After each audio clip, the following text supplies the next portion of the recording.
हो हॉस्पिटल में सखी रे अरना डीजे अरमान हॉस्पिटल में आदापुर से घोटोला नारायणी हो हॉस्पिटल सखी रे मिलल पिय कर सजनावा पैसा ओराइल धैलक बन की गहनावा सुन हो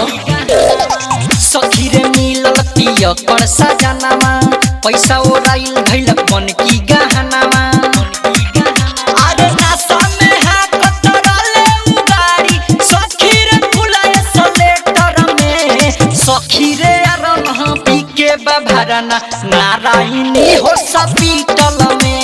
सखी रे अरना पी के बभरना हमर भतार हो हॉस्पिटल में नारायणी हो हॉस्पिटल में सखी रे अरना डीजे अरमान हॉस्पिटल में मिक्स बाय अरमान राज। नारायणी हो हॉस्पिटल में पी के बभरना हमर भतार हो हॉस्पिटल में सखी रे मनावा बड़ी डराता सैया के हालत देखल ना जाता घरवा में सखी रे बढ़ल बाटे नसन सब ओरा गइल बुढ़ियो के पेनसन हमर भतार हो हॉस्पिटल में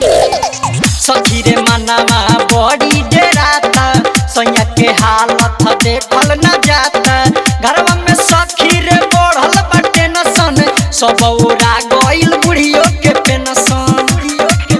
अरे बढ़ल बा राजा सखी रे खराचा उनका के लाले के हल चल में